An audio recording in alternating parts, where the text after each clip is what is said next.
When you're smiling. Hey, you. Bubbly sparkling water is crisp, refreshing, and perfect for any occasion. Kind of like my voice, but in a can. No calories, no sweeteners, all smiles. Bubbly. Crack a smile.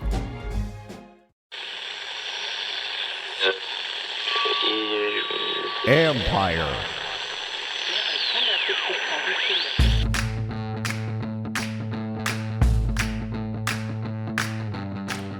Hello and welcome to my podcast. Do me a favor and subscribe to the John Kahn Report wherever you get your podcasts. You can also subscribe to us on YouTube at Empire Media. That's A-M-P-I-R-E. Go over there, hit like, hit subscribe. All of that will be much appreciated. Today, I'm joined by Sam Fortier of the Washington Post to discuss his observations after watching two commanders' OTA practices over the last couple weeks. I had to miss today because of COVID, but will return next week. I'll ask Sam about what he's seeing from the offense, including Carson Wentz, of course, how they're handling the Buffalo nickel position and the secondary in general, and his thoughts on Chase Young being back, at least for this week. Plus, we'll talk about why RFK remains a long shot site for a new stadium. There was also the Virginia General Assembly, which pushed off the stadium vote this week. So I'll ask a little bit about that as well. You can follow Sam on Twitter at Sam Fortier, and you can read his work on WashingtonPost.com. You can read my work, of course, on ESPN.com. I have a story up now, along with Tisha Thompson, about Congress inviting NFL Commissioner Roger Goodell and Washington owner Dan Snyder to testify before Congress on June 22nd. Now, they can always decline the invitation, as many people noted on social media, but Congress can then issue a subpoena. And Congress usually makes it known that it's in someone's best interest to cooperate to avoid the spectacle of a subpoena.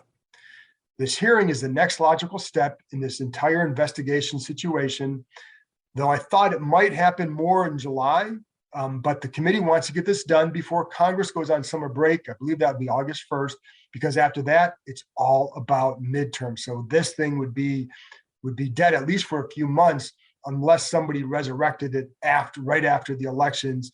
And especially if the Republicans win control of the House, then it would have been dead. I know there are some people on this committee that were pushing for this hearing to happen because they wanted to make sure that it absolutely happened. I don't know what will come of this hearing. I know people keep waiting for the aha, gotcha moment. I don't know if it's going to happen here, especially with Roger Goodell. He's a very composed guy, very hard to crack. Snyder is not someone comfortable in a crowded setting doing much talking. We've seen that over the years, that he's far more relaxed in small settings. It's among the reasons why he does not like to do press conferences. So now that you're caught up, here's my conversation with Sam Fortier of the Washington Post. When was the last time you replaced the air filter in your HVAC? You should replace it every 3 months. Luckily, FilterBuy is here to help. They have over 600 sizes to choose from online, and most orders ship free to your home or office within 24 hours. Plus, all the filters are made in the USA, so you can worry less about pollen and dirt and toxins in the air and breathe freely with FilterBuy. Order now at filterbuy.com. This is an ad for Roundup Weed and Grass Killer with Sure Shot Wand. It kills weeds down to the root, so they don't come back. It works for you, your neighbor, your neighbor's neighbor, and his neighbor's neighbor. It's Roundup Weed and Grass Killer with Sure Shot Wand. When used as directed, always read and follow pesticide label directions. Well, Sam, I'm playing a little bit slow, so if you ever got any smart aleck comments you want to make to me, I probably can't respond very witty right now. So you want to take advantage of my weakened state, go ahead. But I do appreciate you coming on. My eyes and ears out there today, so I appreciate it. So that's what you are for me today. The next witty comment you make will be the first one. There, see, I can't even respond to that. So it's free for all right now. But I'm curious because obviously I wasn't able to be out there, and you've had a chance now to watch them a couple different practices. In general, before I get to that too, we are going to talk about Sam's article on RFK Stadium and the site and all that, why it's a long shot, but I will start with football. So in general, what have you seen from this team, from what you've watched over the last couple of weeks? What's jumped out to you? Yeah, anyone who is watching this on video will be able to tell by my sunburn that I have been out there watching them the last 2 days. I will say Ron Rivera holding practice at 8 a.m., especially when it's going to get up to the 90s, the mid 90s in Ashburn is a good call. On the field, I mean, there are a couple obvious things that stand out, which I'm sure we've talked about, is the Carson Wentz arm strength. It just looks different, coming out of his hand than it does out of Alex Smith or Taylor Heineke or any of the 6 or 7 guys we've seen play starter here.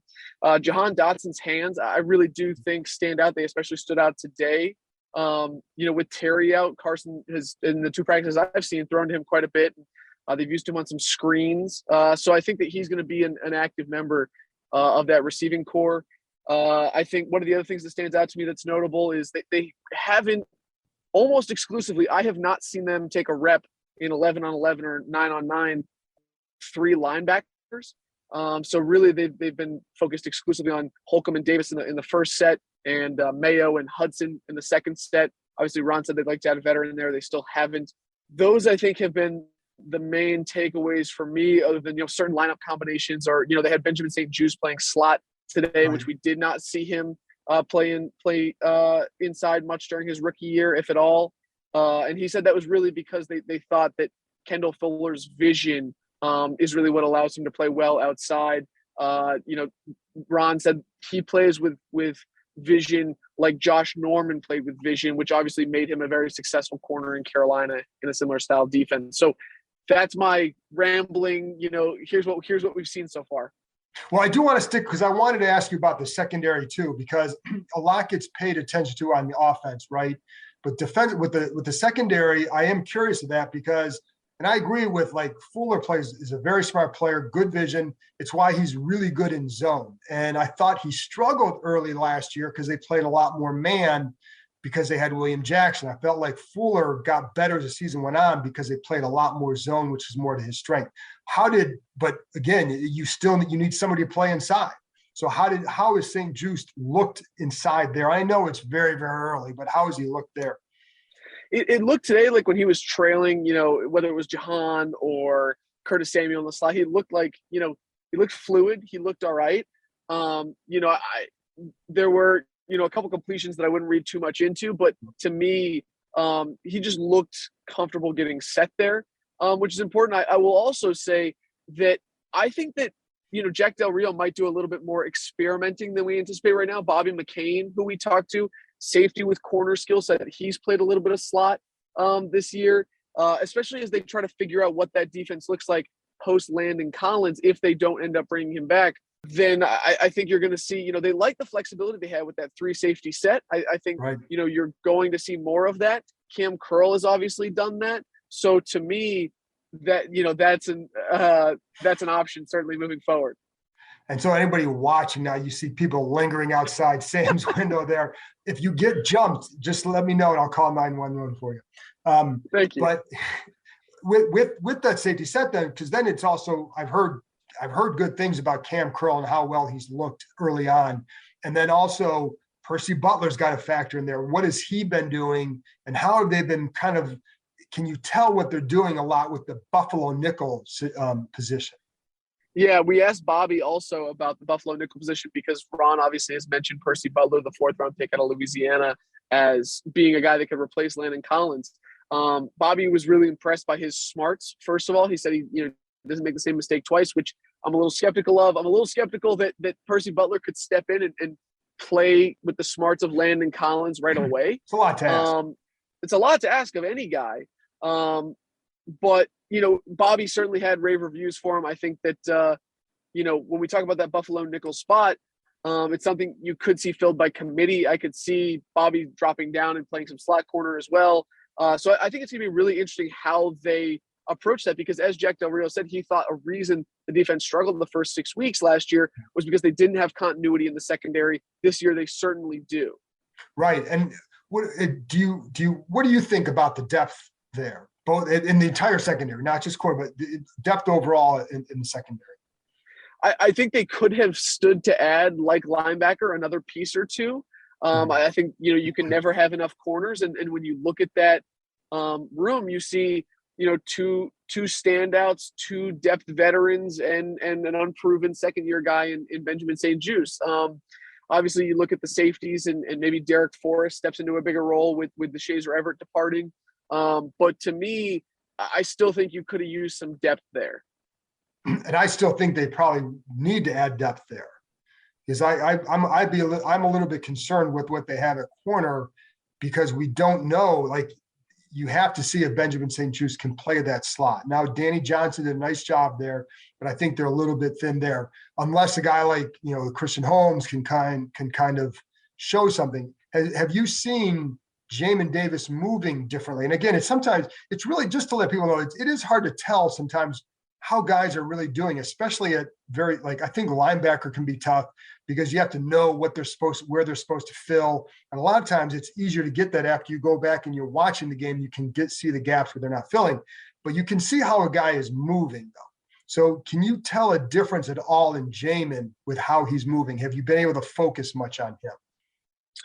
I have looked at him, and there are plays where it looks like he gets to the hole, but to be honest, I don't have a great sense of how much progress he's made. And I think that, I'm always a little hesitant, especially at that position, because last year, they weren't gushing about the guy, but Ron Rivera and Jack Del Rio and his teammates were praising Jamin for how well he was coming along, how much he was picking up.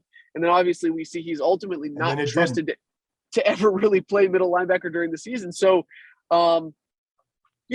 couching it appropriately, and to be straight up, I haven't been able to notice a huge difference.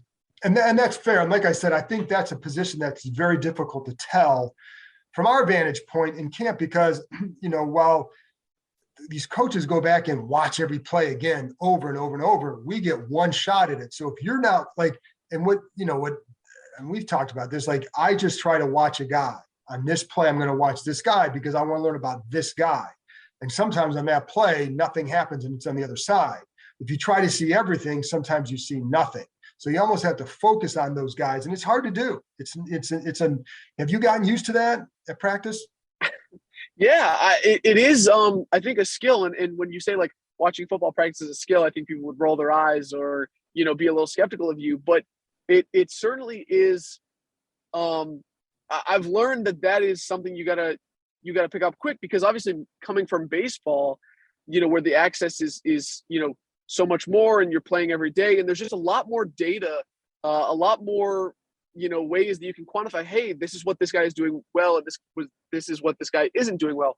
Coming to the NFL, where you have such limited opportunities, not only to watch them practice, but also to see them in games, and the data set is so small. It has forced me to kind of approach it differently and say, okay, at this practice, other than, how's this guy doing with the injury? Right. How's he moving? It's, hey, I want to see, I need to watch every Carson deep throw. I really need to focus on this part of his game, or, Wes Schweitzer's at center. Let me check out how his feet are moving, things like that. It definitely forces you to focus in, also because there's so many more moving parts. Right. And there are times, I think we talked about this last year during camp, I'm trying to watch a particular receiver, and on that play, every time I watch him, he did nothing. And then the fourth play where I would watch someone else, that guy would do something. And it was just, but it's that's how you can't, it's hard to pick up. Again, if I'm just going to watch the entire thing, you're going to see what happened, but you may not always get a great read on what you want to see. I like to see matchups. I like to see, I like the one-on-one matchups, whether it's off O-line, D-line, which we don't get till camp, things like that. But, in these settings, you're really watching to see how our guys moving. And especially that turns us back to the offense, because what you really get to see is how is the offense looking? Does it look like it's in rhythm? Does it look like it's moving well? So for you, how has it looked? One more point, actually, going back to that, not to disrupt the flow, but to me, this is sort of an argument for, working things hand in glove. When I see something in practice, if I notice something, I then ask a coach or ask a player, hey, this is what I saw. What do you think about that? And to me, it's the same discussion about analytics and film. Obviously you can glean things from just looking at one source, but when you really look and kind of verify through both sources, that to me is a much stronger case to be made for seeing something. So, I'm always a little hesitant for, people who can look at just one area of evidence and say, this is what's happening. Right, It's right. really an argument in football, especially to say that everything is contextual. Things have to be working in concert. Anyway. But along those lines, it's what I always tell people: the best thing that we have is access. So, like, I like to watch the games again, so I can then ask people in the building, "Hey, this is what I saw. This is what I'm seeing, or this I saw this on this play. Did I see it right, or what happened? Because it's the same thing. So, like, our ability to have access is what really is the best thing. When you take what you see and you then can apply, because there have been a lot of times, Sam, like over the years, I'd see something on film or I'm watching the game and I'd ask the coach, I said, this is how I'm interpreting this, or why is this better? And they'll say, yeah, but, and they'll take you one step further. And that's when you really learn the game. And that's when we can then educate people who are listening. Absolutely. And I don't want to bore people by talking about like the mechanics of journalism, but one thing that I was taught in college that I really do subscribe to is strong articles, strong arguments, strong conclusions really applies to anything. You want to see three different types of evidence. You want to see statistical, numbers illustrating, hey, this is what happened. You want to see you want to hear testimonial, the people who are involved, the experts saying, yeah, this is what's happening, or no, this is what's happening, not happening, and anecdotal. So being able to show that it happens, to show that this the trend of numbers is actually playing out in this example, and this is people talking about it. So statistical, testimonial, anecdotal, those to me, if you have all those three, that's a really strong argument. Along those lines, I remember way back when, 10 years ago, did a story on Robert Griffin's rookie year, and I remember talking to Mike Shannon after the year, and I said, I noticed that his numbers went up in the red zone. Is that because he learned the game more about whatever? And he said, so what it really wasn't about that as much. He said what it was is teams stopped playing them a lot of man coverage as they went on. So it simplified their coverage schemes and it simplified their the coverage for them. So they knew what they were getting. So they could then run stuff accordingly and had more success. So they took away something from the defense, but you see that because you went and looked at the stats. And, then you could go apply, take what you see or learn and then ask somebody to say, okay, this is why they're having more success. But it was the impact of Griffin, but it wasn't because the offense was somehow reading it differently. It was just because the defense had to simplify what they wanted to do. Absolutely. And I think that that's probably important, not just in football, not just in reporting, but, looking at those three things and being able to contextualize that for people is probably helpful anywhere. But anyways, let's get back to right now. That's a good discussion. I know we both enjoy that. But with the offense, have you seen a good rhythm so far? And I've heard that Carson's looked pretty good. Have you seen a rhythm with this offense? Have you seen it? Is it something where you say, hey, this offense could be pretty good? Or do you say, obviously there's a long way to go, but what are you taking away so far? Yeah, I think the early signs, every running back is getting reps with the ones. Carson it seems like he's building a pretty good rapport with Jahan Dotson. I think we've talked a little bit about Curtis Samuel and how he does look like he's trusting his speed more, trusting his groin more. Obviously, he said last year the speed's always been with him, but he's just been hesitant to really let it loose. And he went down to Bommarito in Florida, where a lot of NFL players train before the combine in the offseason. And he said that Bommarito pushed him hard enough that his inhibitions kind of went away. So I think you have seen him get a little bit crisper. I think Carson throwing has been noticeably, pretty good in rhythm. He can throw it deep, as we talked about. And one of the things that stuck out to me today isn't necessarily the 40-yard, bomb that they would put on Twitter in a clip, but Carson was checking it down today. He was throwing some screens. He was rolling out and taking the guy in the flat. And I asked Scott Turner, I said, hey, Carson's past offensive coordinators have talked about the difficulty of getting a guy like Carson, who likes to hunt the big play, to check it down, to stay alive. At this stage of his career, is that something you can change? Or do you just say, hey, you got to accept who that guy is. You try to maximize it and try not to, put him in possibly big negative plays. And Scott said, look, I mean, like at some point, he talked around it a little bit, and he said you always want to play to the strengths of a guy, but at some point, to me, is he leans closer on this guy at the stage of his career is who he is, and so you're going to have to work around that. That's what I heard, I guess, or what I interpreted from his statement. So that was an interesting point to me, because is he going to be able to make those checkdowns consistently in games? I think that's something that evidence shows he's not done. And so it's how bad will the sacks, or can he throw it away? Can he avoid those big negative plays that could come because of that? Right. And I think that's smart to not assume you can change a guy and think that you can do something that multiple coaches have been unable to do. And I always go back to the Joe Gibbs line that I've heard used on this a few times, which is he said that guys would come to him and they say, well, you can change Joe, you can change him, you can change him. He's like, this guy's been like this for 20 some years. What makes you think I can change him in one? So, like you have to, I think the smart coaches understand what they can and can't do with the guy, and you play accordingly. It's, an umpire might have a bad strike zone, but if you know the strike zone, you can adapt and adjust.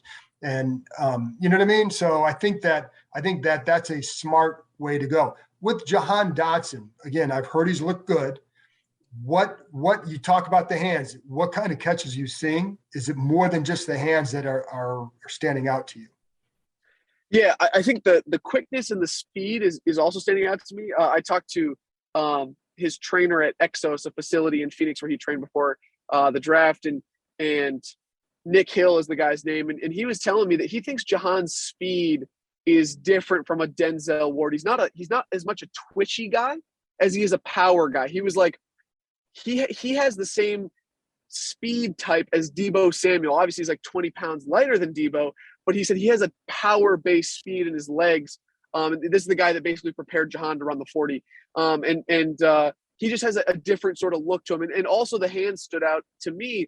And it's the type of throws where it's timing routes, it's back shoulders, it's outs. And to me, what stood out is because he and Carson aren't exactly on the same page, they aren't guys that have been doing it for 5 years together. It's almost like you see Carson either, put it out a little bit more ahead of him than he'd like to, and Jahan has to adjust, or it's a little bit behind. And so as they're refining their timing, it's actually illustrating Jahan's hands. That's a great point. And the funny thing is you say about the power-based aspect to him, because he's not a big guy. You don't think power with him.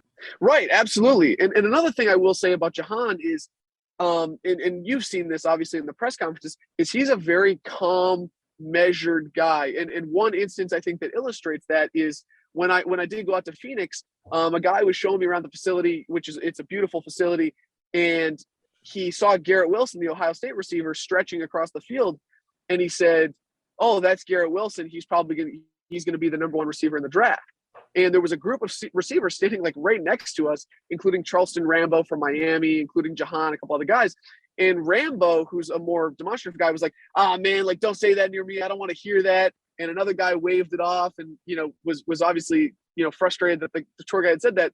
Jahan, I had to imagine he heard it. But, if he didn't, he just kind of, walked away. It was not, it was not something he even reacted to. And Nick Hill, the trainer, was telling me that when this guy, got up to the line to run his practice 40, the music there and everybody's super jazzed. It's a really big event. They got to do it 3 times a week. Jahan was always always near the back, always very calm, and he'd get in there and he'd rip out, whether it be a 4-3, a 4-4. So I think that to me illustrates, he has that power-based speed, and he's also very calm about it. And so I think that, obviously every rookie is going to have some adjustments coming to the NFL, but that sort of mindset, I think, is encouraging when you talk about a guy transitioning. He's also, to me, he's a mature route runner too. And you saw that a couple of times, like he knows how to, I've talked about this with others, but he knows how to sell a fake. And I think I still, one of the things I love to do is record the receivers. And I go back home and I watch them again to see what separates a Terry McLaurin from this guy, from this guy, from this guy. It's the ability to, one of the things is the ability to sell a route. And with Jahan has that. And you saw that in college. And I think that stuff really translates well to the NFL, which is why these guys thought he was one of the most pro-ready targets coming into the NFL. So that's something I think that I'm curious to see how that helps him when we get to September. And it's funny you mentioned his ability to sell a fake. I talked to Taylor Stubblefield. I don't know if you had him. You might have had him on here. The receivers coach from Penn State. Yeah, and he said that is something that Jahan wanted to work on when he went back to school his senior year. And so obviously that's a very intentional approach by him. And it's funny because that's something that Terry McLaurin did too. After he got to the NFL, I mean, he started working on at Ohio State with Brian Hartline, great receivers coach. But it was really too, when he got to the NFL and he went through spring workouts and he took the tips from some of the corners, because you'd see him like, oh, this guy looks like, he's running this route, but he's not getting open. And then in between OTAs and minicamp and then training camp, Terry worked on all that stuff, and he came back to camp and was like a different receiver. So guys like that who take what they learn and can go apply it and work on it are different. And I think that's one of the things that I think, should get people at least very interested in Jahan Dotson. So a couple more things, and I want to get to RFK. Chase Young was there today. Last year, I know that you were big on him being there for leadership and all that. I felt like this was not a big deal, but a deal. What's your take? And then him coming here today, what did you think? Yeah, and I thought it was a big deal for his leadership if he then did not play well. Correct. I mean, right. Chase told me, year one, like you can't be loud and not make no plays, I think was his exact quote. And so, you saw that last year, the consequences of doing that. And so to me, it was important that he was here today. I think Ron Rivera, it was important to him as well. Chase, we didn't see Chase on the field too much. He came out of the building with about 45 minutes left in practice. He was rehabbing with Al Bellamy, the head athletic trainer. He came out and he stood next to Jack Del Rio. He was listening to the calls. You can kind of see he was very intent on that. And he was also hyping up Montez Sweat, his close friend, and kind of talking about, hey, your step was too long here, your pad level was too high here. So that's really what Chase was able to do today. And he sort of didn't really engage on any questions about why it was important for him to be at OTAs. Ron certainly talked about leadership and the ability to lead, not only when it's easy, but when it's hard. And he said, today would have been an easy day for Chase to lead. So it's about consistency. Basically, you got to show up every day. It's got to be organic. You got to take that mantle when it's difficult, not just at the end of your rookie year when you're playing really well and this team's fighting for a playoff spot. That last part was sort of my editorializing, not necessarily Ron's specific quote. Right. But I think he would agree with that. Right. And so to me, it was important for him to be here, and I think him being here through the rest of the program is at least going to help. Yeah, and I would agree with that. And I think Montez being there too, and people he always kind of gets lost in the shuffle there, but I think it's right now because he's the one who's on the field. Chase is at least rehabbing, and I don't blame him for wanting to finish his rehab with the guy who he's been very comfortable with all along. I mean, anybody who's been through rehab knows you want to stick with people who you're comfortable with because you get a rhythm with them. So, but Montez being there was a big deal. Absolutely. And I will say Chase also provided some new insight into exactly what procedure he had done down in Pensacola with Dr. James Andrews, the, obviously famed sports surgeon. But basically he said that he had what is known as an ACL reconstruction, which is different from an ACL repair. In a repair, which has a little bit shorter recovery time, you just reattach the ligament in the knee, basically. Whereas in a reconstruction, which Chase had, they actually took a graft out of his patellar tendon, his kneecap in his left knee, and they put it in his right knee. And so it's a little bit longer recovery time, but it's the gold standard. That's the thing that is supposed to be better long term. Right. And so Logan Thomas actually was saying last month that he and Chase had two different injuries. So they're actually, even though Chase suffered his 3 weeks earlier, they're kind of on the same timeline now. Chase said the left knee is not bothering him at all. The one that they took the graft out of is not bothering him at all. But an interesting, kind of delineation and explanation for his surgery. Absolutely, because that obviously affects, because both those guys are bumping right up against the start of the season now. So it could be very interesting for both of them to watch. And I mean, Logan is going to be really tough because it was December and the Chase in that situation. I think it's going to be tough for him as well, but we'll see. So let's get to your RFK story. And this is something that we get asked about a lot, like why not go to RFK? Because I think everybody would love that move. A lot of people would love that move. And I think the team would favor that move if it would work out. But I think for people who have listened, that there are issues there because it's a government-owned land, et cetera, et cetera, et cetera. Well, you were part of a group, a couple people, I think, I don't remember how many were on the story, 2 or 3. Wow, okay, look at that. 3 on the story. I usually just write my stories by myself, but if it's I'm kidding. Actually, I had Tisha Thompson on there with me today, so I get help too. So, but it was a good story, and it explains the RFK situation. So have at it, Sam. Yeah, so the basics, everybody knows that the federal government owns it. Basically, I can do a chronological timeline here is last year, the city's efforts to obtain that land pick up. So Congresswoman Eleanor Holmes Norton basically gets a working group together that includes the mayor's office, that includes the National Park Service, through the Department of Interior, and some other stakeholders, and says, okay, we're in the House of Natural Resources Committee, which is like they have the jurisdiction should a bill be introduced. Sorry to use so many governmental, jargony words, but basically, gets these people together, and the mayor's office and the team start meeting, and they basically come up with a plan. And as we get towards March, they want to put this in basically Congress's big spending package in March.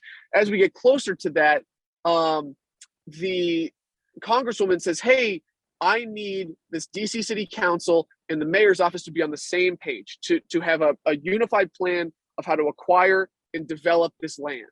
And basically that meeting, that briefing never happens.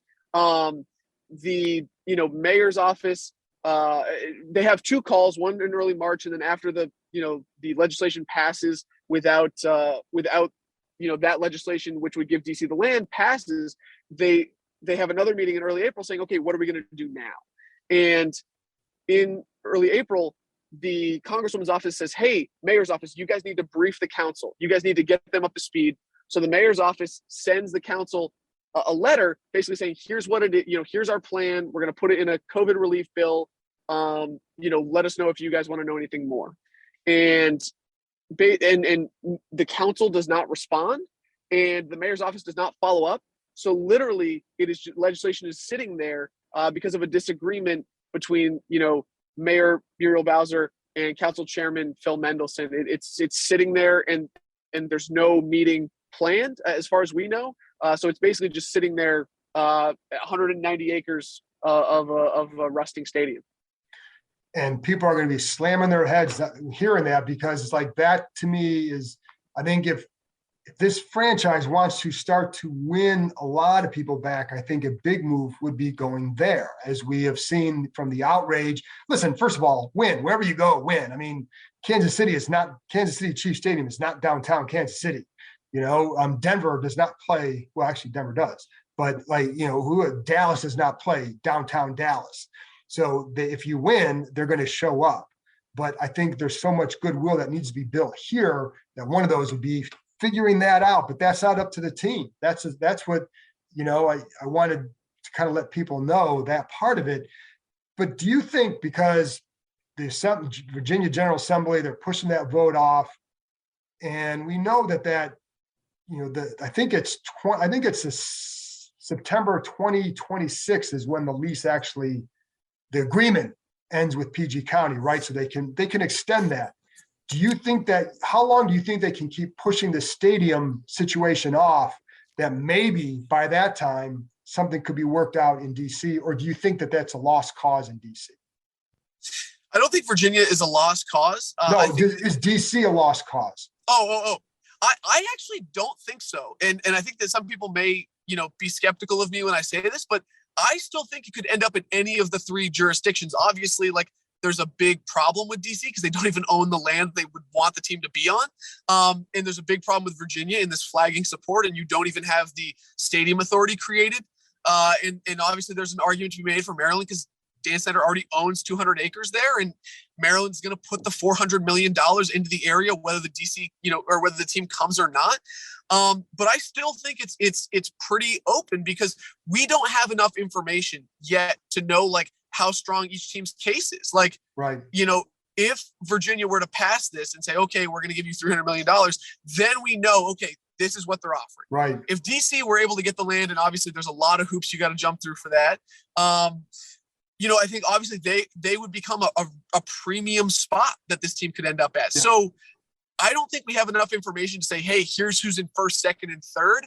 I think we've got to wait until at least Virginia is able to solidify their stadium authority. And if DC can ever get on the same page to introduce some legislation, then we could start talking about, okay, this, because I don't think the Commanders want to, they don't want to. 3 is the best number for them in terms of jurisdictions competing for them to get the best deal. I don't think they want to move forward unless all 3, really have their stuff together. So to me, it's sort of a moot point now to say, okay, that, this is first, second, and third. I also wonder, Sam, too, in just 2 more minutes here, but I also wonder if they can get through this season, put a lot of this other stuff behind them, get it resolved one way or another. And if you can go out and then let's say you get this resolved, we got the hearings coming up later this month. Maybe this gets resolved. The NFL finishes their investigation, et cetera. Then you go out and you have a good season. Then maybe you win a playoff game. I mean, some of this people are like, okay, yeah, I don't believe in the tooth fairy either, but what if? I don't think it's far-fetched with this team. So what if all that happens? I wonder if they would be in a better spot to get some of that goodwill back and to get more people more willing to do things to get them to move to their jurisdiction. Absolutely. I mean, if you can do that, if you can put investigations and all of the negative publicity behind you and kick it down the road and have a good season, that would be the ideal setup. I do think that it is a big deal whether or not Virginia creates its stadium authority. How much they're willing to contribute to me is not important, or not as important, because if they play well, you could say, okay, we're coming back. We've turned the page. Whether or not people believe that, you can say, okay, we're taking demonstrable steps and we want more money. But if you don't have that stadium authority in Virginia, you can't even negotiate, right? In the same way that DC would need to get the land. So that I think is the biggest thing. Virginia's got to create the stadium authority. DC has to get the land. And then, if you kick the can down the road and you say, okay, we're revisiting this next year because we want to drum up the competition. We want to get better packages from each jurisdiction. Then you can do that. And which is why, to me, I just don't think we're at a place yet where we can evaluate the packages. Very good. And I even asked Chap Peterson last week about that. He was a state senator who came out strongly against it, but he was a Redskins fan back in the day. But I even asked him, he said that he doesn't see the support. I said, what if they get through this season and kind of gave him that scenario? He goes, well, I'd revisit my vote too. So we'll see. But Sam, do me a favor, tell people where they can find you and where they can read you. You can find me on Twitter at Sam, 4TR, SAM, 4TR. You can always find my work in the Washington Post, and you can find my best bits here at the end of this podcast, because we always do something. Well, I've got nothing. I told you, I am zapped. So you got the floor, man. If you got anything for me, that's fine. You're going to win. I've got nothing. It's been a long It sounds like week. You're getting yourself right now. So I don't need to kick a dog while you're down. Right. Very good. Sam, thanks a lot. I look forward to seeing you next week. Awesome. Thanks as always, Con. This episode is brought to you by Simple Mobile. Tired of being tied down with a wireless contract? Switch to Simple Mobile and stay connected on a powerful nationwide 5G network. Unlimited talk, text, and data starts at $30 a month with no contracts, activation fees, or credit checks. Visit simplemobile.com today. Out with the old, in with the simple. Compatible 5G capable device and SIM required. Actual availability, coverage, and speed may vary. 5G network not available in all areas. 1 month equals 30 days. See terms and conditions at simplemobile.com. This episode is brought to you by Cheetos Deja Tu Huella. Deja Tu Huella means leave your mark, and that's exactly what Latinos are doing all across the country. They're rewriting the rules and pushing the boundaries in their communities to leave their own unique mark. They use their gift, their superpoder, to make an impact, whether it's through art, music, fashion, food, or something else. And Cheetos will celebrate what they're doing by shining a light on their transformative power. The Deja Tu Huella program celebrates those leaving their mark in Latino communities. You can also celebrate by checking out the new podcast, Batman Unburied, on Spotify. Batman Unburied is presented by Cheetos Deja Tu Huella. Visit Batman and Buried on Spotify to learn more. That's it for this episode. Thanks to Sam for joining me, and thank you, as always, for listening. I'll talk to you next time.